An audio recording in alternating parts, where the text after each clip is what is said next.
program is brought to you by FanDuel, where we give sports fans the chance to win every day. The Pelicans are now 10-36. Your favorite people. It's just me right now, but other people going to pull up. Favorite people. And y'all here to talk about it. Let's get in the show. First took away. Gas to this. Get your money's worth out. Welcome to another episode of Pro Pels Talk. I'm your host, Chris Connor. I'm solo for now, but won't be for too much longer. Shout out to all the good people that support us here. We got John Deere, we got Sunshine, we got FanDuel. Welcome back, Theos. And of course, you got Scott Vigneault, where they fight for the win. Unfortunately, I think my dog was high pattern in the chat here earlier. Pelicans fight for the loss, man. Yeah. So ISO for now. Another fantastic loss. Let me get through all the stuff I don't get a chance to get through before everybody pull up here. So Pelicans lost. If you ain't watched the game, 112-104. Zion was questionable coming into the game with the illness. He ended up ultimately leaving because of that illness. Played 15 minutes. You got 20 and 23 minutes from both Fears and Queen. Sadiq Bey played 29 minutes, led the team in scoring. Trey Murphy had an awful outing. 17 for 2, 6 for 19 from the field. Jordan Poole joined him, 4 for 17. Micah Peavey, 17, his best offensive game as a pro so far, 7 for 11, 17 and 7, 3 for 5 from 3. It's gonna be interesting to see if that is something he can continue or not. And then you got the best of the rest: Yves Missi, Carlo, Bryce McGowans, and Kevon Looney. Played 10 minutes and was tied for the lead in rebounds with 7 for the Pelicans. So no K Cunningham for the Pistons. The Pelicans shot 7 for 32 from 3. Another game where they shoot putrid. They can't find a way to make threes, man. It's just it's god awful. God awful. Chung, the Pistons. Yep, the Pistons were missing K Cunningham. And I mean, look, when I think early in the year the Pistons went on an 8-game winning streak, something like that. It might have been longer than that. I might be doing them a little foul, but I think they went on an 8-game winning streak, and they did it majority without Cade. You saw the Jenkins of the world, step up. Durant, of course. You got Tobias that's still starting. They got Sasser. They got Ron Holland. Ivy's back. Stewart. I mean, just a solid team, well-coached team. They do what they got to do to win. And they're going to make more threes than the Pelicans, who just can't, dog. Michael Peavey led the team in three-point shooting tonight. Led the team in shooting.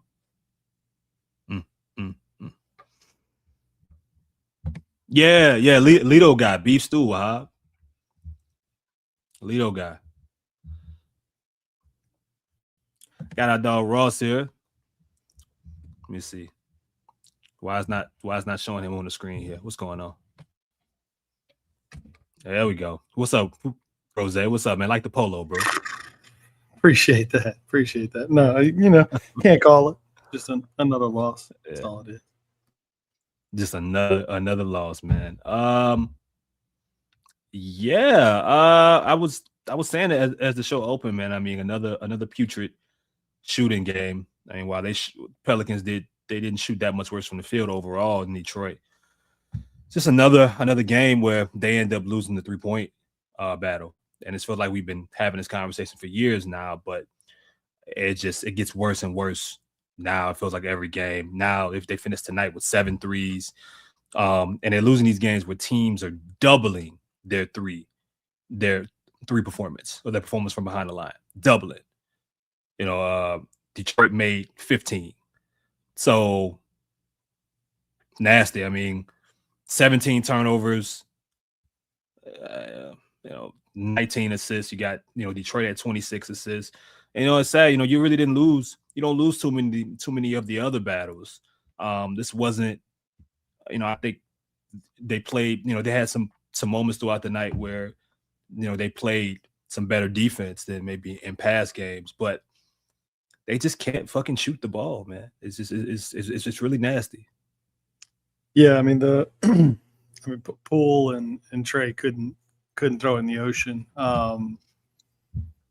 and that's going to be that. I mean, it's a horrible shooting team. You know what, Chris? I caught myself like not.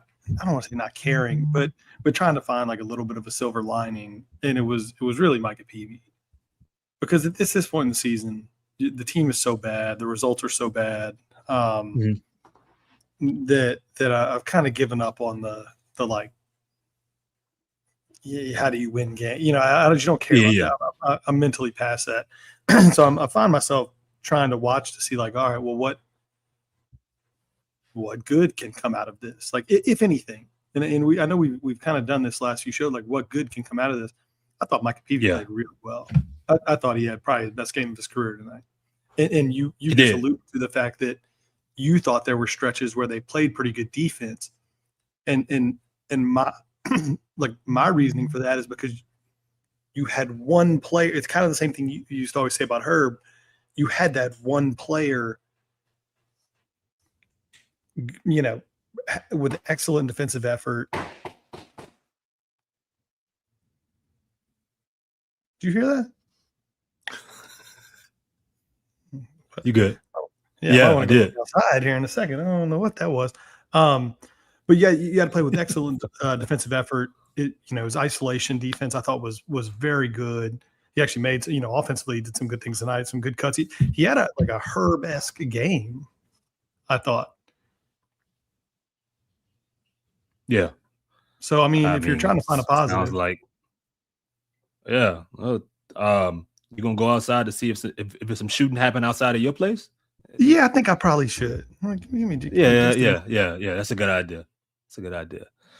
Ross will be back. Never a boring day on this show. Let me tell y'all, never a boring day on this show, man. Pelicans can't shoot, but it sounded like a pitcher had fell or something like that. Or there was a bat somewhere. Ross didn't give that indication there. We got 5 minutes. Damn. What did I do? Whoa. I don't know how to work this technology. Hold on. There we go. What's up, 5? Chilling, man. What's up, bro? Not much, man. What happened to Ross? Ross heard something outside his house, man. So we about to go see what's going on. Yeah. Ross from Lake Charles, so he probably got like a contraption under his desk. Press a button. Measurements fall out. You go shoot something. That's how I go, man. Yeah. Overall thoughts here, man. First, I want you to know my favorite stat outside of the 92 people that are in here. We need, I don't know what a like count is, but hit it like favorite stat of the night, and Ross was just talking about it. Pelicans made 7 threes tonight, right? Micah Peavey made 3 of them. Improvement for Micah Peavey. The great Micah Peavey. It's funny that there was a opportunity for him in the fourth quarter. He passed up a 3, got a guy in the air. Thought it was an opportunity for him to, get a foul call or whatever. And I was like, why ain't shoot that? Like, why not? I mean, you've been making the right decision. This is one of those games where you could have shot, and no one would have been at fault. And I think then you drove baseline and try to, throw a baseline pass to Trey. Miscommunication. It was Trey's fault because he had to drift to the corner. Anytime you drive, you baseline drift. So yeah, but Micah Peavey, good player. I agree, man. Ross was talking about it before he had to step away. He was mentioning how, you start when a team is this bad, you stop caring as much about or paying attention to as how they're gonna win games, since they don't, and the probability of them winning games is so low. You are trying to find building blocks or building areas or things that are improving, within all of these losses. And we've been talking all year about Micah Peavey, and in combination about how bad the defense is, and it's like, you kind of fucked over either way. You play Micah, you improve your defense, but you don't improve the fact that you can't shoot. Yep. So It's like, which one do you choose? And now it's like, no, at 10 and 36, you don't have a choice. It doesn't matter what his weaknesses are at this point. You got to play. You got to play him. The shot isn't broken. He can do a lot of small things on the floor. He's a role player that if he maxes out, it's gonna fit fit well with upper tier talent. Mm-hmm. He just is gonna have to work through being able to consistently be a threat shooting the basketball and not having people care. And tonight he wasn't. So, you just want to, you hope that that's something. He doesn't have to go 3 for 5 every night, but he can't go 0 for 5 every night.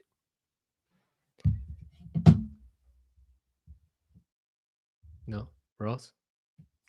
No, the funny part, I was just looking as you were talking about that, Chris, and it's really low volume. So I, just take it with a grain of salt. But he did shoot 46% from 3 in the month of December, on 50, looks like 13 attempts. So he went 6 of 13. What? Ross, I said we are in hell. Yeah. No, I'm trying to send Grub an invite. Hold on. Yeah, no, I mean, it's really just comes down to like, I'm with you. I mean, look, it took a couple of years for anybody thought Herb was a reasonable shooter too. And so I think that's all you're looking for, right? Like, can he in 2 years be that type of player? And I mean, look, like I said, I was really, I thought he had a couple of really nice cuts late in shot clock. Like there was more to it than just standing there, playing defense and hitting an open three. I thought he did some other things well. So for a team that loses every game, and you're trying to find optimism somewhere, like I think there's a little optimism there. I mean, that's about where it stops. But I mean, that's if you just really as we welcome Grub to the show. Grub, you got a little bit of background there, but I'm gonna let you get settled. We started off just talking about Micah Peavey, just trying to find bright spots in a game in which Pelicans suffered another loss.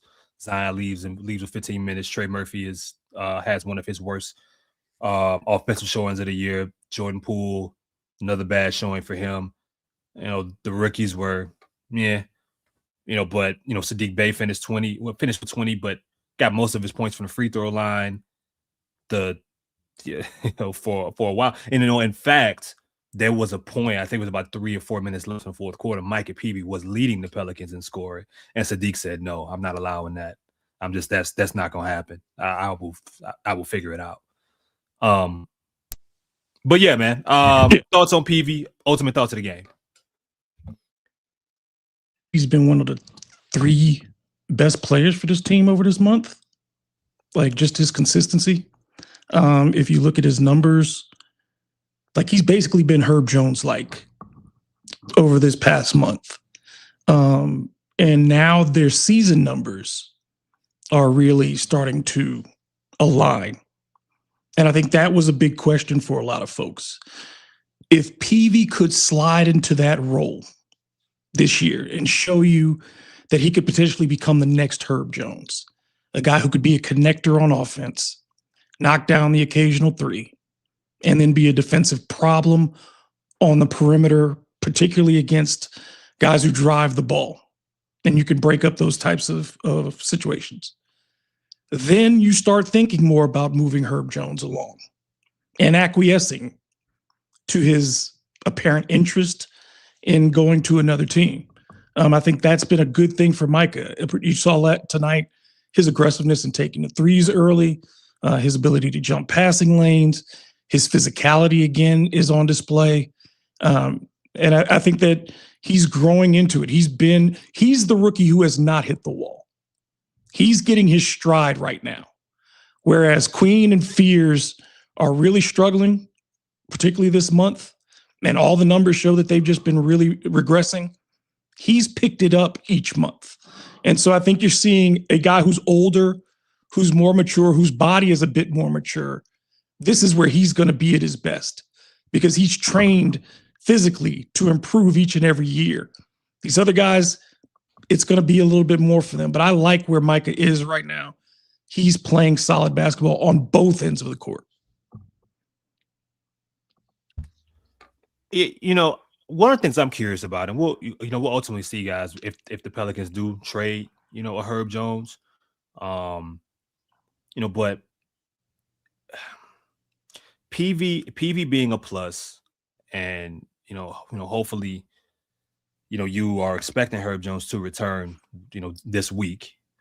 But for a team that was so bad defensively, and if you are talking about not trading Herb Jones, and then we get back to Ross, your point about just trying to see the things that can work, where you can find, positivity going towards, getting into, the All-Star break area, and then slowly but surely leading in towards to trying to find momentum going, to end the year and talking about next season. If you're not trading Herb Jones, you're talking about guys that can play well with Herb Jones. And Micah Peavey wouldn't be the first defensive wing that we've seen in Herb Jones' time in New Orleans complimented, right? We saw how much Herb and Dyson played well on that side of the floor together, in the way that they could complement each other. While Herb and Bob would always call Herb like an Ed Reed. Herb's strengths is off ball, being able to process, being able to understand rotations well, being able to understand your job, having those instincts of being able to go find the basketball, find disruption. That's him. But in the midst of that, you could use having somebody like Dyson, or a strong point of attack defender, just made his job that much easier because he didn't have to do everything. Micah Peavey may not be Dyson Daniels, or maybe he could be, but defensively, if you think Herb Jones is going to be on this team, what do you think? Do you envision those two guys working well together? If even this is just a flash of what Peavey can do, like the month of December, or the month of the past few games, if this is even close to what Peavey can look like on average from game to game. I think he resembles Josh Hart a lot, right? Like the ability to guard 1 through 3, maybe a 4, depending on who it is.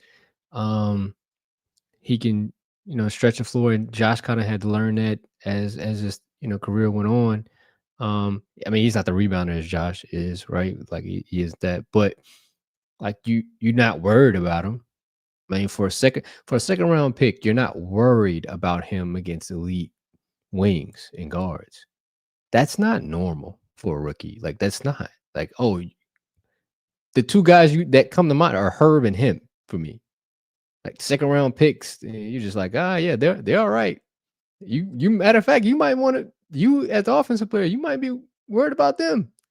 You know what I mean? Like it ain't gonna be an easy, task. So and I think he's just kind of gained confidence. You brought up Queens and Fears kind of hitting that rookie wall.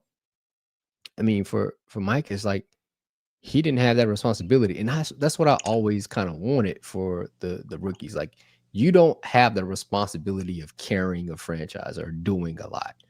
Like you shouldn't have that, right? Like you should come in where your role is defined and then you're eased into your role. Right. That's what starting Fears early. This is the negative part of that. Now he thought he had a role. He thought he was going to be able to do X, Y, and Z. And now he's not able to because he didn't really learn his role fully or grasp the game or the NBA game fully before being given the basketball. So now there's going to be a bit of regression here, but hopefully he can learn from regression. And the same with Queen. And Jared, I'll give you another one because this, as I was watching Peavey tonight, the person that came to my mind, it was probably a little different from a personality perspective, but I think size, play style, where they went in the draft, some offensive skill set, and like what they were asked to do early in their careers is Dillon Brooks. When I think about Peavey, so I mean, if you go look at Dillon's first few years in Memphis, what he was asked to do, the way he played from a numbers perspective, there's some similarities there. And so, I mean, if you're trying to find like a career arc that could make sense for somebody like that, Brooks is another one. I mean, all teams look for these kind of guys, man, because typically, I mean, they're the glue that hold really good teams together. And I mean, I think the Pelicans have been for years trying to figure out how to maximize these kind of players. And I think, the key in this is that, they want, you want some consistency, involved with it. With Herb, minus, 1 year, the shooting's been pretty much, it's been up and down, right? But almost everything else has been something that you can count on and that exactly what you're getting having him out there. I think the good part about Micah Peavey, Grub, is that what to expect every single night. Now, it doesn't mean that it won't hurt you with some nights, depending on what type of shooting night he's having, what type of offensive night he's having. But the little things, spacing the floor, knowing where to be on the floor, knowing how to play around, upper talents, knowing his role, his place, the extra pass, all of the role playing things that you would like to see. He's going to accelerate. He's going to do really well. And of course, when it comes to being a willing participant defending on the other side of the floor. I think it's interesting, that last comment about us talking about Micah Peavey being the best player of the last 3 weeks. I mean, like, it's been Misi, Peavey, and Trey. We just, over this entire month, there's been 3 guys who've been really good and everybody else has been pretty mediocre or bad. And I think that's a testament to both of those guys because Eve and Mike are very similar, right? They like Five was saying, they both understand their roles. They get it. You're not in there to do a whole bunch of things. You're there to do 2 things really well. Be opportunistic on offense and aggressive on defense. Both of them have done that this month. And I think that's the thing that's been a struggle for this team. And we've heard it plenty of times over the years is the separation between the average player, the good player, and the great player is how consistent they are. And Micah, at the very least, is showing you he can be consistent. Eve is showing you he can be consistent. And he did it last year and he's doing it this year. And I think that's, again, when you talk about lessons that these rookies need to learn. Eve got thrown into it last year, 67 starts? You weren't expecting to do that. But he got consistent. Even the problems were consistent, but the highs were consistent as well. So I think that, that's what Queen and Fears have to understand. Your effort has to be consistent. Your approach has to be consistent. And you need to decide what 1 or 2 things can I do really well on a given night and focus on those. When you try to be all things every night as a rookie, these are veterans. You're going around the league your second and third time. They have film on you now. You've got to do what you do well. You don't have time to figure things out during the game. Stick to what you know well. And I think that's where Micah has really picked it up. And that's where the rookies that we saw, Herb figured that out. The shooting, as you said, didn't come along as you'd want, but he figured out his role and he's consistent. Trey is getting to that. Still not where you want him to be, but he's getting to that where it's consistent. And that's the problem with Zion. You cannot count on it to be consistent. So that's a rare quality on this team, consistency. And when you look at I think I remember it was the Stan Van Gundy year where Najee Marshall basically carved himself a role in this league and for this team. And that team wasn't as bad as this team is, but Najee controlled what he can control, right? And he's another guy that wasn't a good shooter, still isn't a good shooter. Some parts of his game can be streaky, but you know what you're getting every single night. And when you're building a roster, having somebody, at worst is saying, even with his weaknesses, I can throw him out there and we're going to get something productive. Don't know what it is, but we're going to get something productive because he has a routine. He has a rhythm to him. He has a consistency to it. And if we happen to get shooting, if we happen to get, 10 points, that's a plus. But all of the other things that he can provide, That's why we're putting him out there, because we know we can count on that. And the Pelicans, it just feel like they don't have enough of that. When you look at this roster right now, specifically off the bench, you got so many wild cards that you're throwing out there. You don't know what you're getting. Grubb mentioned that Yves Missi had been one of the better players over the past 3 weeks, but he's still a wild card depending on the matchup and depending on the game. It's the same with Carlo. It's the same with McGowan's right now. It's the same with Jordan Poole. The list goes on and on. Jordan Hawkins, when he plays, you don't know what you're getting out of these guys. And then when you compound that with starting 2 rookies, you need more and more players, even if folks in the chat or people don't think, we're not saying that Micah Peavey is going to be making any all defensive teams or any all rookie team necessarily. But, these are the kind of guys that they're going to need to step up and be available as they continue to try to find ways to make this roster better, more modern, and more competitive going forward. You guys have been talking about Yves. So one of the things that's popped up on my feed the last probably 36 hours has been trade interest around Yves, and that he could possibly be available with teams like the Bulls, but more specifically the ones catching my eye is Indy. Very interested in it with possibly somebody like Benedict, Mathurin being what would come back. That's very interesting to me. Like, even though, Mathurin's in the last year of his rookie scale deal, you'd have to figure out what the extension looks like. When I start thinking about next year and things that could sort of move the needle or at least get you excited about the future of the franchise, that's the kind of swap for me. Because I think you can go find an Yves in every draft. That's just my personal opinion. I think he's played admirable this year. I actually have seen some improvement. I know we've talked about it a lot. I don't think he's a bad player. But for this team, he's pointless and unnecessary. And I think Mathurin is a kind of a home run swing a little bit still, and you saw that a little bit in a couple of those playoff games last year. But that kind of stuff interests me as you get closer to the break, and it sounds like Yves is very much available. I mean, I think the Mathurin deal is interesting. I think it also forces you to kind of take an action on Sadiq Bey.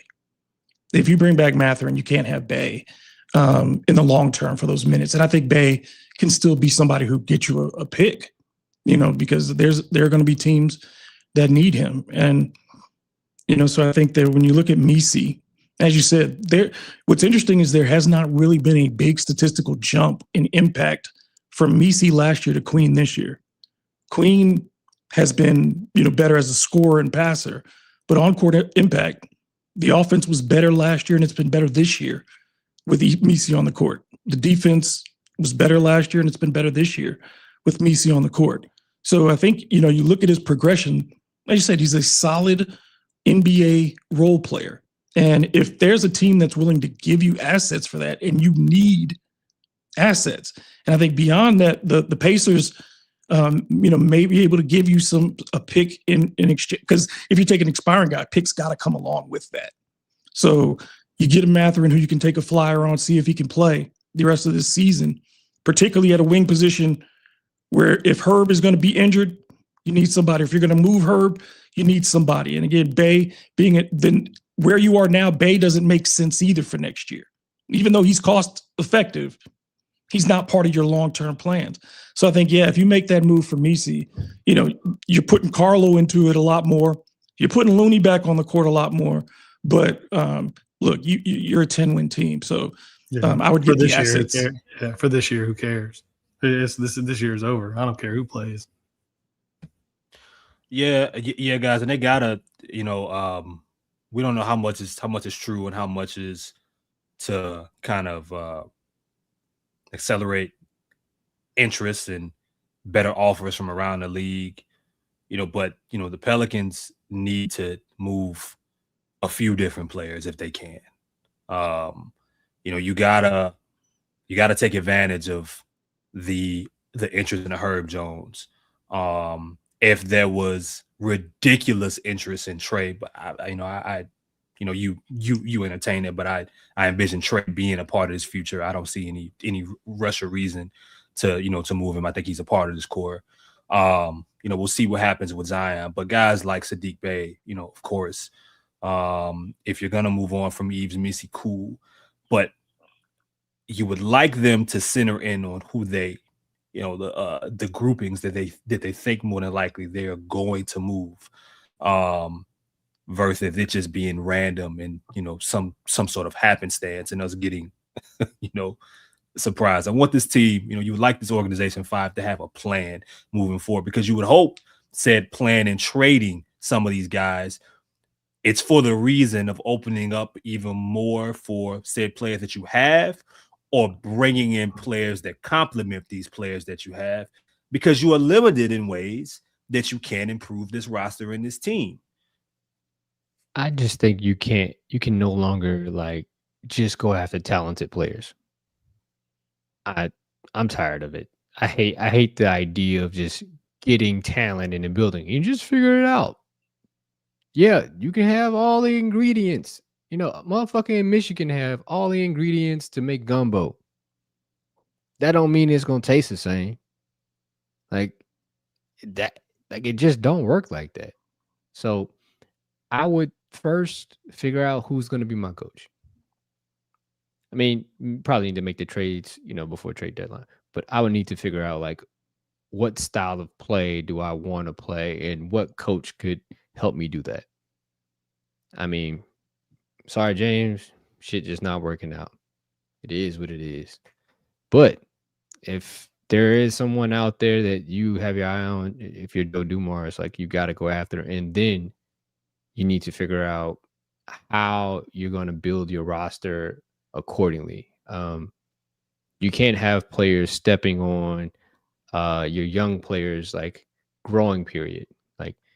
Fears and Jordan Poole should not be on the same team. They just shouldn't be.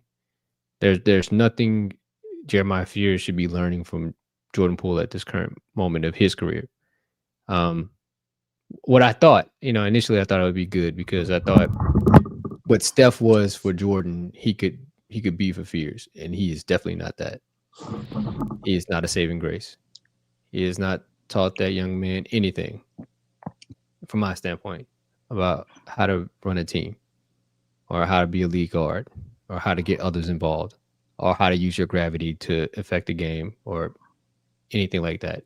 It's been me ball all fucking day, and I'm just tired of seeing it. But that's just one instance. You can just kind of look at it from the entire roster. So, but not to go on a tangent, I just want them to kind of have a plan about how this is going to look in the next 2 years, maybe, and then you could look like the team you just played tonight in the Detroit Pistons.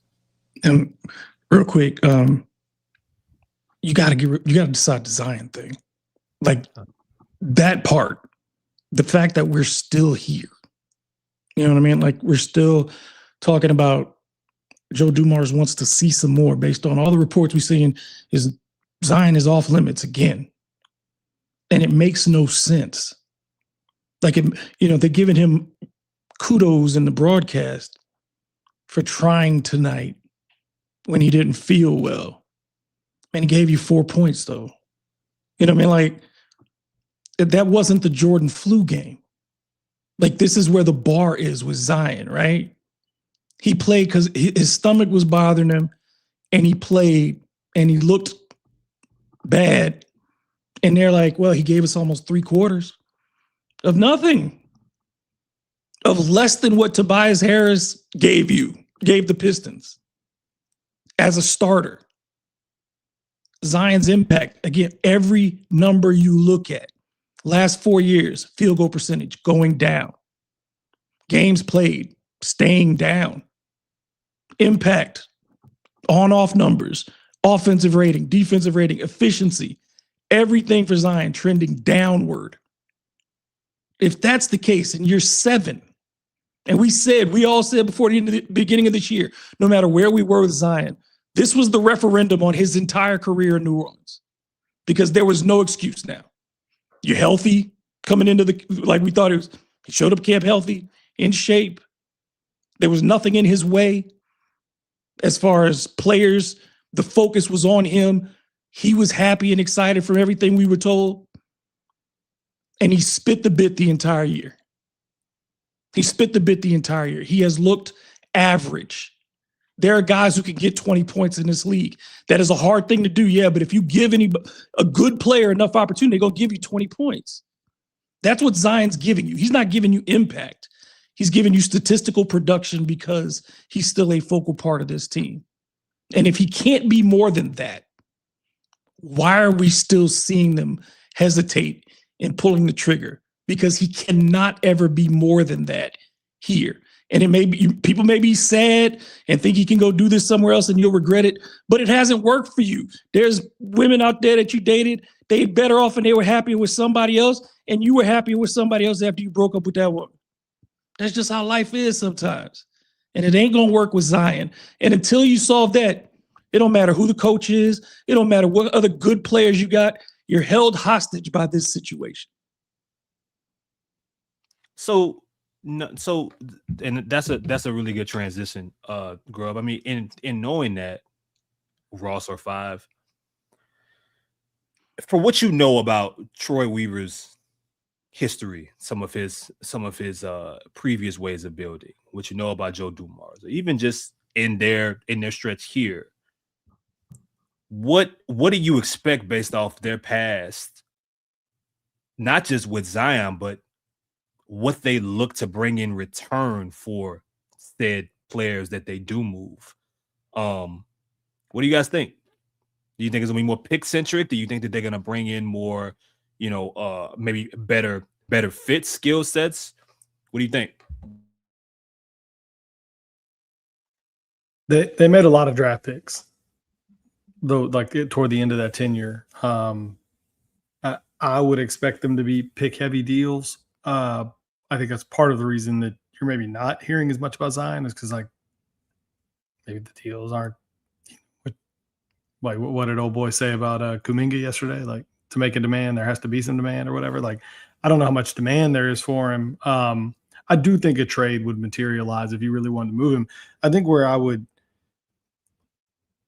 like the one area, I mean, look, the numbers Grub just put out there are pretty damning, I think. But where I would maybe push back is that he's not like Zion isn't the anchor sinking, dragging you down from a cost perspective the way maybe like Zach LaVine in Chicago was, where you owe him $50-something million and he's just tanking the cap sheet. That's the only reason I would say, find a deal you like. One, you're so bad this year, it doesn't matter. There's not like this urgency. Two, he's actually playing. And three, he makes whatever 36, 37 million this year, but it's not like a totally unmanageable number.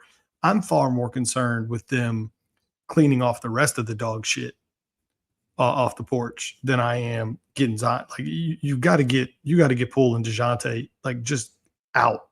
I mean, those two guys are chewing up $70 million in cap space. I mean, when you really go through the team, like, you got those two guys plus Looney, like, you're at 80 million right there. And so I think if you can clean some of that up, the Zion thing sort of takes care of itself, because I still believe if he's playing, like, a market would materialize for him. But to answer your question, I think whatever happens will be pick centric.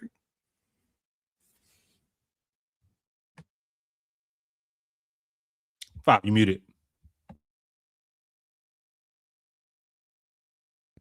My bad. If it's Chicago, there's a couple players that I could be interested in. I could, find myself like, oh, that'll work. But based on, Troy and Joe's history, I mean, it seems like picks are what they like to do, and probably a little bit easier to do. But to your point, like, there has to be some interest, right? Like, if somebody were to, offer, well, what did David Griffin call it? Treasure trove or something like that? War chest? That was War chest. The war chest. Yeah. Then maybe, yeah, like, I'm pretty sure they'll do the deal, but someone has to make the offer. Like, again, I think GMs and upper management executives see players as assets, right? They aren't necessarily tied to them because they haven't done anything, especially when they haven't done anything for them. So it would take another team to try to pry that asset away from you. And the way to do that is then you would have to give up something valuable. If I don't think you have something valuable, then why would I give up? Why would I give up on it? Again, Ross said 36 million isn't a shit ton. It's the other things that this team probably needs to focus on first before moving Zion. I don't see the problem with waiting because you're not like forced to do it yet. You don't need to. Like you're losing anyway. Don't need to make this deal now. Here's what I would say: you want to make it sooner than later. It's for the direction of the franchise. Like the perception is still like as long as he's around, there's going to be this idea that it can work. Like that's all. There, you're a good week away. A good couple of weeks of him putting up 30 from people saying it can work. We can try it one more time. The longer he's around, the greater possibility of you tricking yourself into doing this all over again. And I firmly believe that there are no major deals that there's nobody with anything that you want really that's going to take the kind of risk that you think they're going to take on Zion. That's why I keep coming back in my mind to Detroit being the perfect trade partner for you. Because the one thing that Detroit has is players that they can get rid of and be cool with. They got a Ron Holland that you could take in a deal for Zion that they might be willing to give up. You've got that Tobias Harris expiring deal that could be really interesting for them to throw along a pick because they have to feel, if you're looking at the Pistons, they got to feel that they can win the East this year. And the only team in their way legitimately is the Knicks. And the one thing that they don't have is a second scorer who can do something if Cade ain't really going in the playoffs, in the half court. Zion could do that for you off the bench. He ain't even got to start for them. And they could take that risk financially because they don't have any high-priced players. So they could give you the first rounder you're looking for. You ain't getting a bunch of first rounders for Zion. That day's over because nobody's putting him as the centerpiece of a franchise. Nobody's betting on him to be a legit 2 at this stage. So you get the pick that you would want. You get players that you can get off your roster at the end of the year or a young player that you can fit into your rotation. And I think you move on because I think you just have to have him out of the area so that people are not thinking you're just that we can fix this. And as long as he's in New Orleans, there's going to be people in the ear who say we can make this work. I would hope that in any route that they go, and the Detroit thing is cool because Detroit has a decent amount of specialists.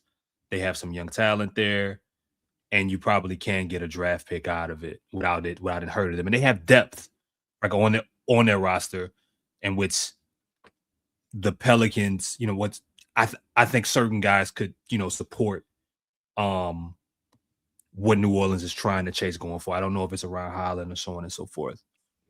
My concern in whichever route they go is that I hope that because of the aggression that they started off with in this regime, in this offseason or last offseason, I'm hoping that they don't continue to try to chase that dollar. And what I mean by that is, there might be certain situations where, Golden State just lost Jimmy Butler. And there was talks about New Orleans being interested in a Kuminga, for example. I would hope that that's not the move that you make. Not to say that Kuminga isn't a good talent or someone who's going to figure it out on a different team. I just don't think it's right for what this team needs to do at this point with having Jeremiah Fears and Queen and Trey. I don't know if Kuminga fits where they should be going, even if he would be a fit in Sacramento or, wherever else. What Troy Weaver traditionally has done, and in Joe Dumars' best years to me, is that they found specialists and they found them for cheap.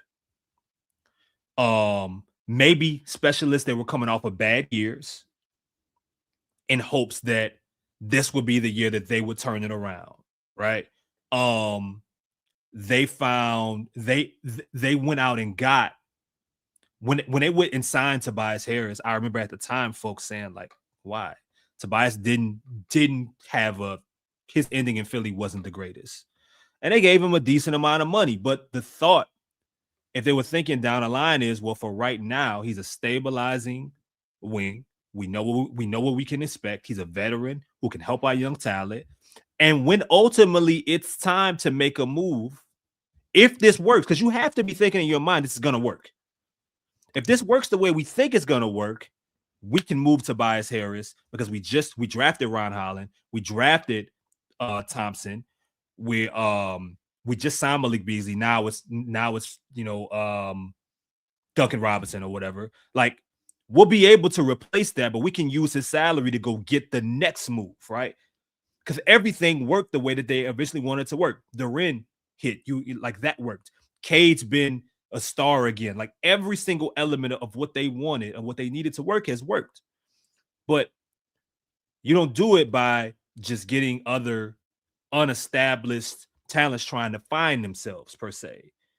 You guys mentioned it, and Ross, you mentioned it as well. You got to do it, I think, on the draft, but you also got to find crafty ways to bring in, even if it's not the most attractive of contracts, things that you can use as assets down the line, but can also be of service to your direction in which your team is going forward.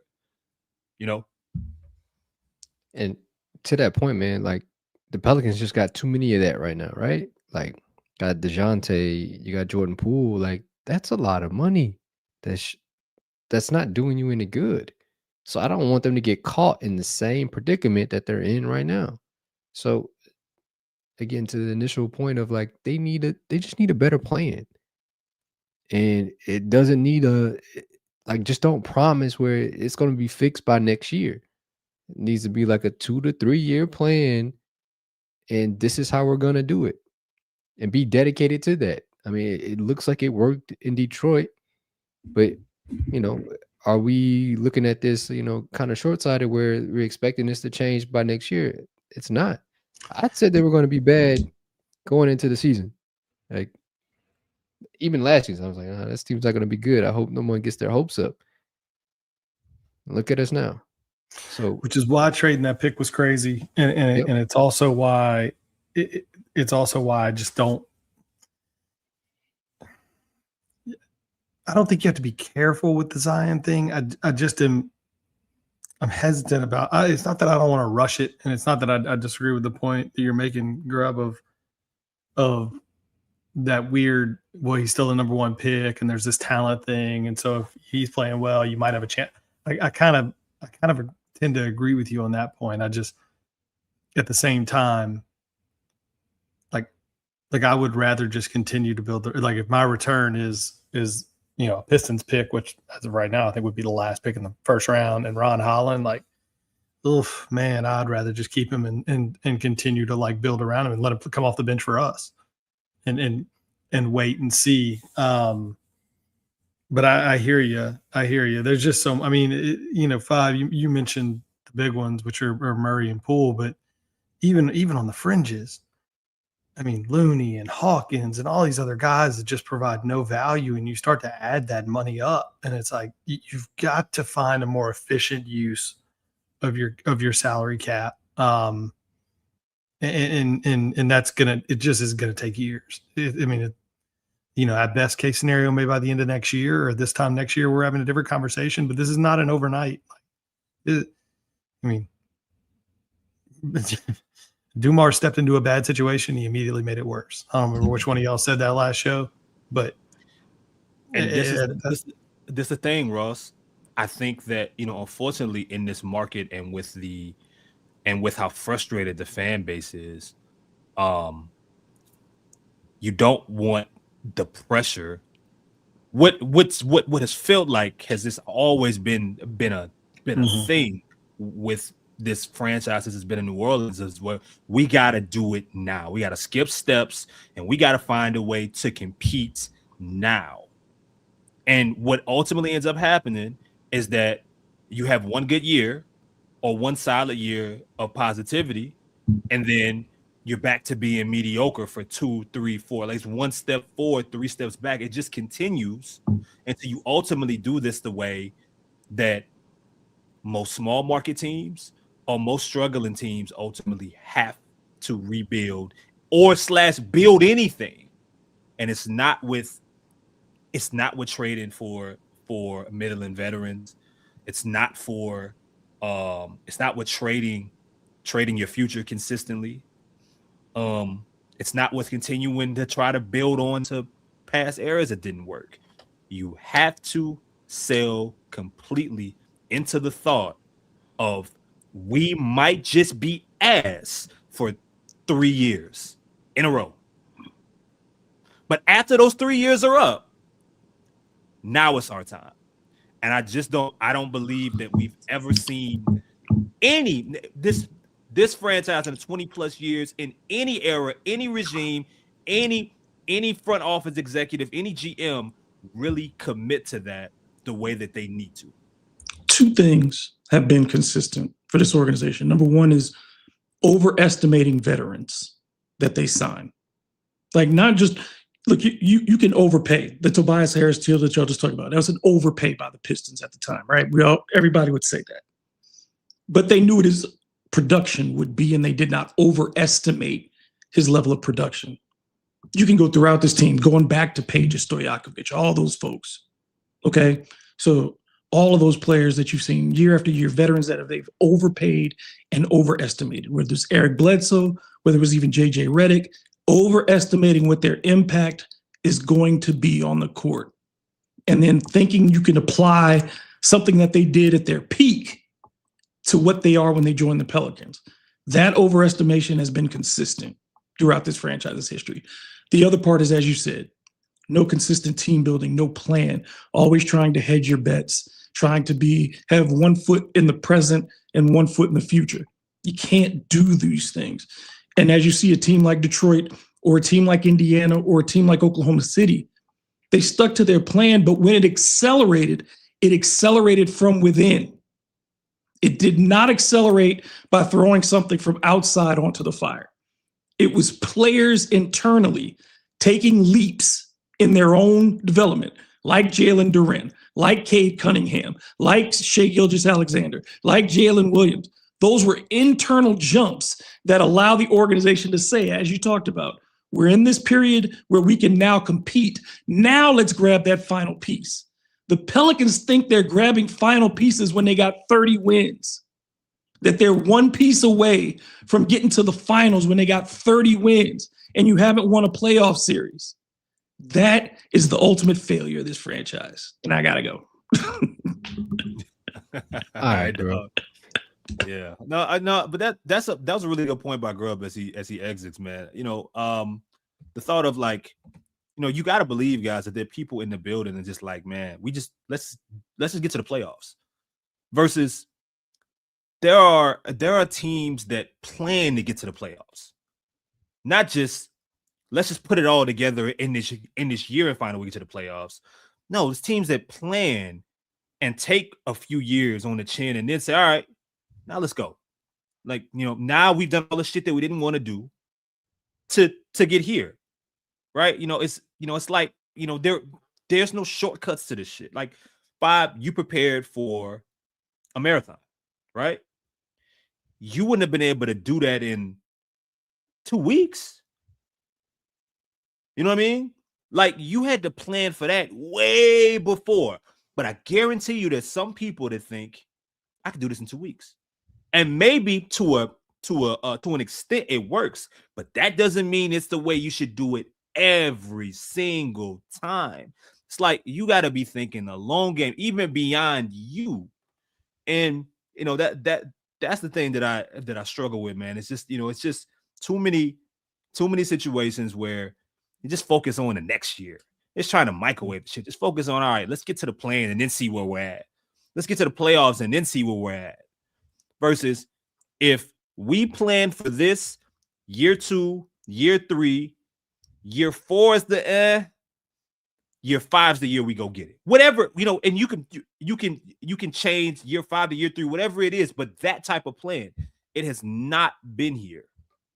I think another issue, and I think Grove hit on some major points, is the Pelicans aren't honest with themselves. They don't truly get a idea of who they are in comparison to the other teams in the league and how they, conduct themselves, right? Like, people don't just wake up and be like, oh, if we just go on a run, we can make it to the play. Maybe they do. Maybe I'm foolish to think that, but I don't think an organization should act that way, right? Like, you're giving yourself false hope, right? Like, you didn't train your body for this. There's no way for you to think that if you just, magically make something, like, you're hoping for luck. You're hoping for luck, but yet there are other teams, or other 29 teams, that are actually preparing for this, preparing to get to a place where you would want to be. Or not that I'm actually saying it out loud, do the Pelicans really want to be in the playoffs? Do they really want to be a championship contender? I think maybe they're just lying to us. Gotta have a plan, man. I mean, and like sometimes, man, these teams, like when you go the right route of rebuilding, like I think of OKC, the original, like in their infancy days. Most people remember when they broke out, right? The year where they win, they won like 50 games. Yeah. But people forget, though, that wasn't supposed to happen. They won 23 games the year before. Like, they weren't supposed to win 50 games. You're not supposed to jump. You're not supposed to double your wins and then some the next year. Not supposed to happen. It's supposed to be a gradual building, but you go from 23, you get like 37-ish, 30, like, you right there, but you ain't there yet. Then the next year, okay, we getting the veterans, we getting everything right. Year 3, year 4, whatever this year is, and now we're going to get it. Now we go. This motherfuckers went from 23 to 50. But because they had a plan, they could be like, oh, shit, well, fuck it. We're here now. It just so happened to happen earlier than we thought it would. And that accelerated everything. My bad, Ross. Go ahead. No, I guess in part of that OKC thing was they traded Paul George. You had veterans. You had Chris Paul, traded him.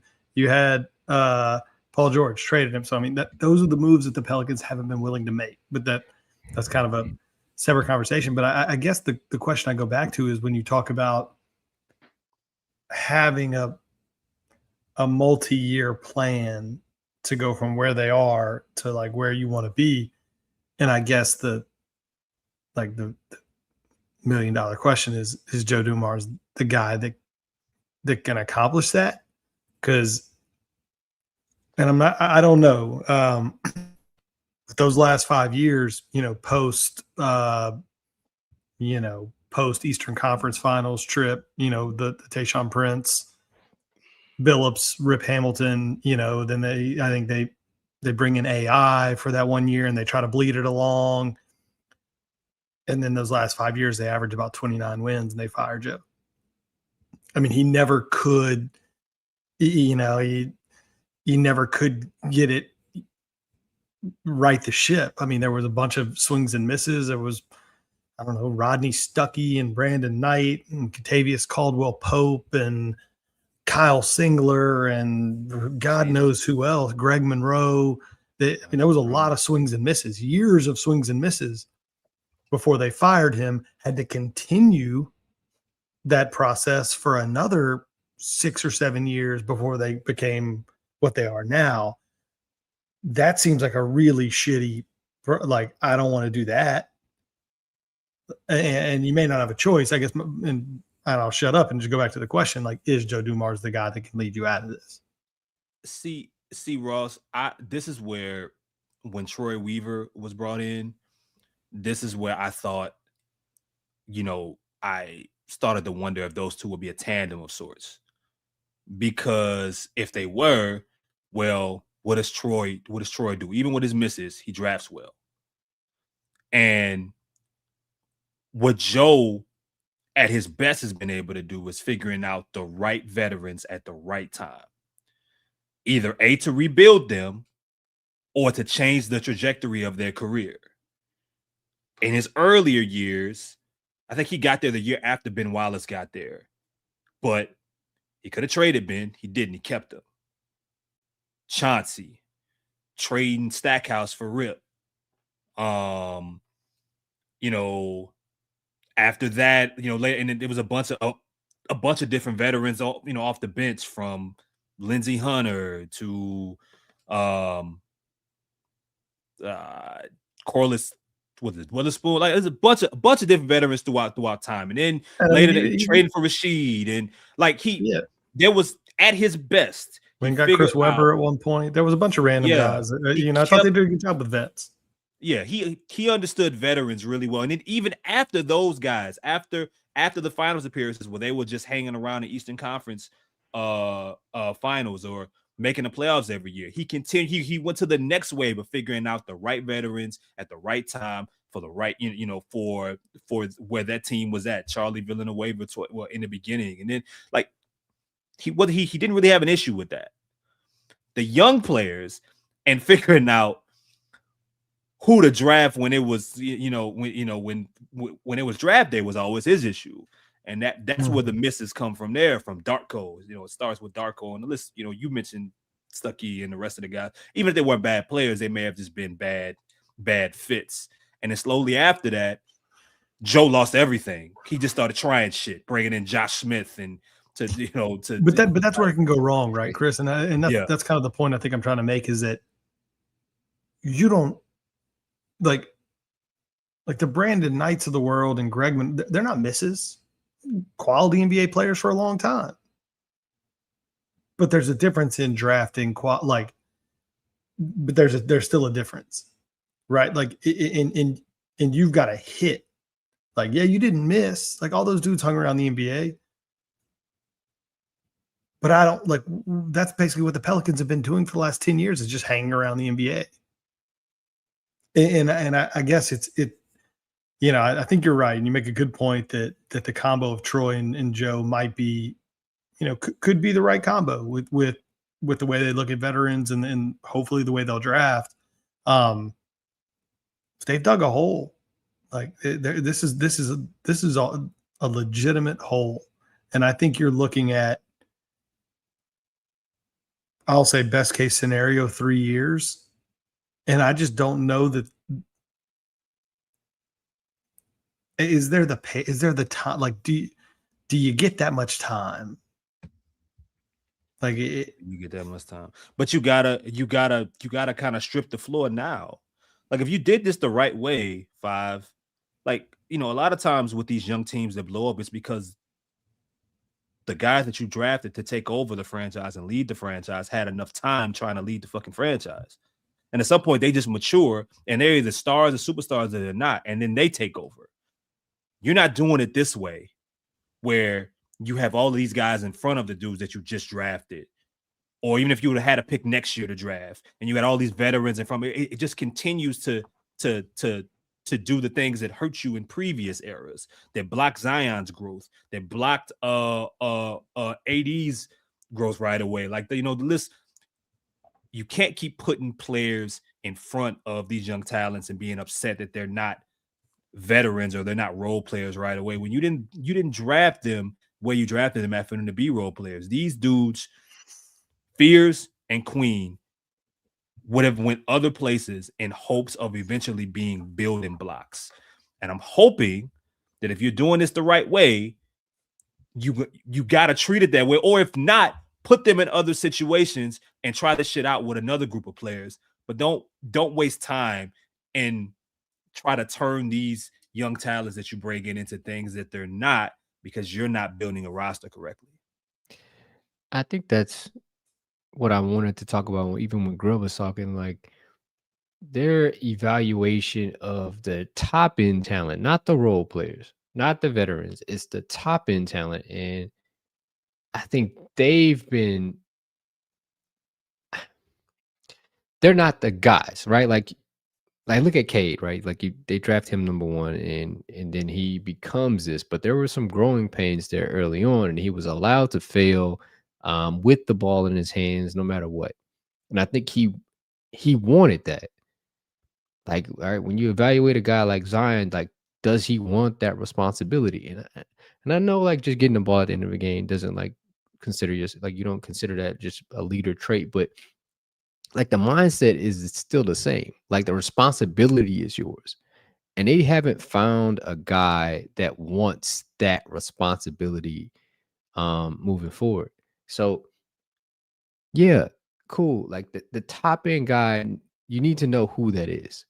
You need to declare who that is very, very quickly, because you'll continue to have situations like Zion, and then you had like AD, same old thing. Like you don't know who the team is for. Like who's the like that should be a no-brainer. But we continue to do this dance of figuring out, is he a leader? Like, why do we have to question that? Why do we always have to come back to that? Like, we should know that off rip. Joe, Troy, you've invested in Queen now. You invested in Fears. You've drafted in number 1. You spent a shit ton of assets to get there, Queen. Great. Now, what are you going to actually do with it? Like, are you like putting them front and center? Are you allowing them to fail forward? Because if not, then you're repeating the same shit that you've already done. And I would hope next year we're not in the same predicament. Yeah. No, I mean, well said. No need to invent the wheel or reinvent the wheel. You know, somebody has to be smart enough to bring a modern way of building a basketball team or a franchise and not give a shit about all the other things. Stop worrying about how many tickets that like you're gonna have to sacrifice something. You're gonna just have to stop worrying about some of the other things. If your team is bad, you shouldn't sell tickets. You know what I mean? Like those things should happen. People are gonna be negative. People aren't gonna care. But if you bring the right process with you, it can even work here. So we'll see. The Pelicans' next game is Friday in Memphis against the Grizzlies. That should be interesting. Not like there's anything to talk about there in that game. So yeah. We got one super chat here, man, that I wanna put on the screen, and I'm gonna get everybody out of here, man. D Nola 60. Is Micah Peavey a better draft pick than Dyson was? Appreciate the $5, man. Great number. Is he a better draft pick? Is he a better draft pick? That's a good question. Do you want me to define it, maybe? Is it too early? Is it of better value? Let's say that.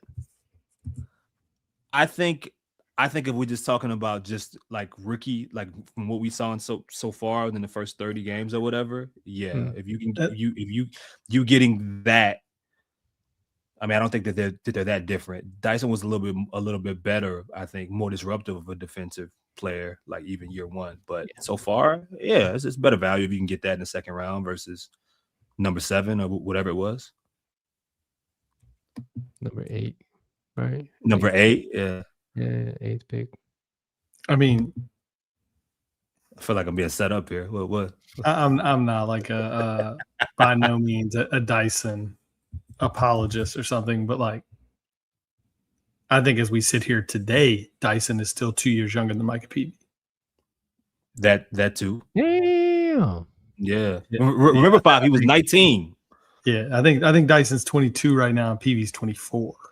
Yeah. And Dyson just signed a $100 million contract and almost won Defensive Player of the Year last year. Like, yeah, I don't think Dyson is worth what they paid him. But Micah Peavey gonna have to show me a whole hell of a lot more. Okay. Well, let's talk. No, we're talking about. Well, see, I don't think in players is comparable. Dyson. You got to know even where they were drafted. Yeah, you got to. I'm just talking about in value. Yeah. In value, and we're talking about just rookie years. Micah Peavey will more than like I can't say that, but Dyson's a triple-double threat every night right now. That's what he's been as of late. Yeah, that's what he's been. Yeah, that's what he's been without a 3-ball. That's what he's been. Micah got a long way to go to get there, you know. But if we're talking rookie year and we're talking value and what we're getting and what we got early on in Dyson, this is coming from a Dyson Daniels fan. Yeah. I could like better. I don't know if I could say better, but value wise, yeah. I mean, there's an argument that they do similar things, did similar things. Okay. It's an interesting question just because of where they were drafted. I mean, and I guess the point the conversation you have with yourself is like, if you can get just on the defensive side 3/4 of Dyson 50 picks later, well, yeah, I think that's the question. And that's fair. Maybe that's fair. It's probably close when you think about it like that. I still need to see more of Micah. I mean, Dyson was a disruptive like defender even from the jump. Yeah. And I think had the Pelicans not had Herb Jones already locked into I mean, yeah. And I mean, it's a good question. It's a good question. Micah's 30. Micah's 35. I mean, he better. He's not 30. He can rent a car today, bro. No, he needs one more year. You sure? 25. I used to work at Enterprise. And Dyson can buy all the cars that he would like, right? With Atlanta's money. Yep. There you go. Nice. I mean, just for a guy, the fact that we're having a debate about a guy that was drafted in the second round and a guy that was drafted 8th is like, that's where the alarm should like ring off. The Great Barrier Thief got away with Atlanta's money. America. I wonder if that narrative has gone too far. What's up? I wonder if we're taking that too far. What's that? The Dyson, like, I mean, is Herb getting away with our money?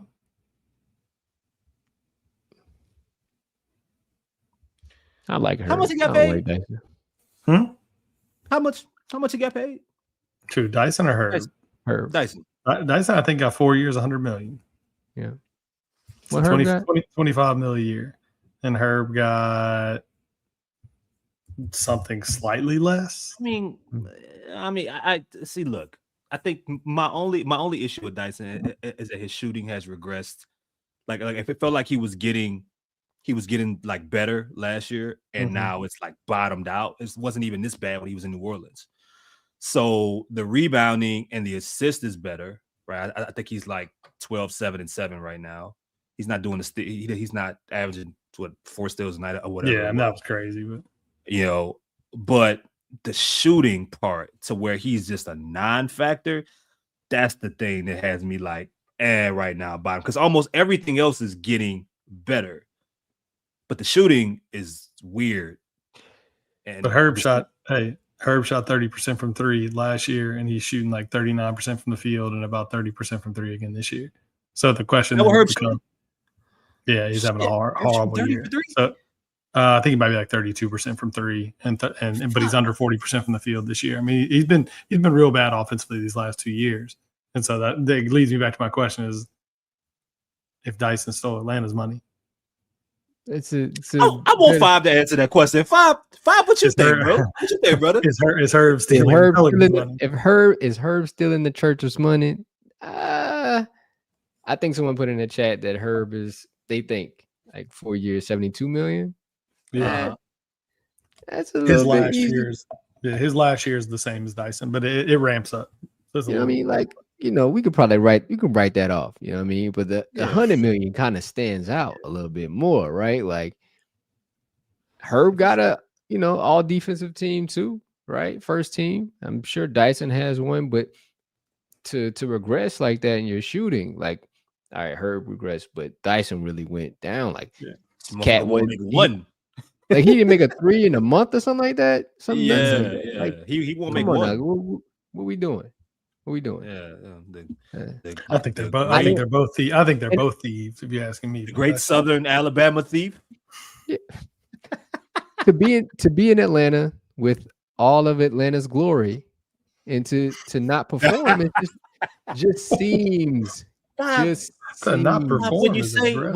when you say all of Atlanta's glory, what could you be? What are you talking about? I'm just saying there's a lot in Atlanta to enjoy, right? It's the wing capital of the world. It's a lot of wings, huh? Talk about peaches And peaches. You know, Georgia's the peach state, and the huge peaches in Atlanta.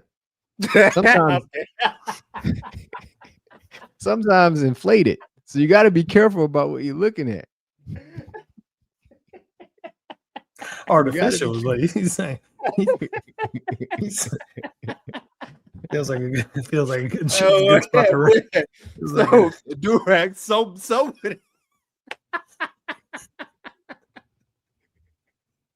Yeah, stupid, bro. some would say it's a magical city. Oh yeah, it's a Some would say magical. Magical.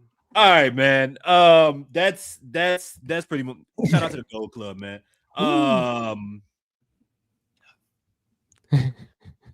right, man. Oh.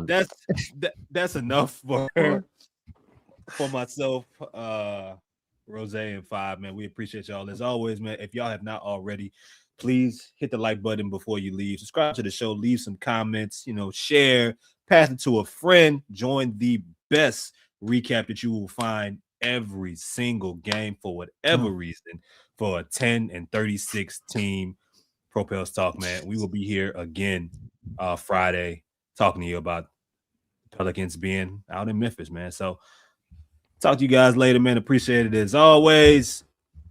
Yeah.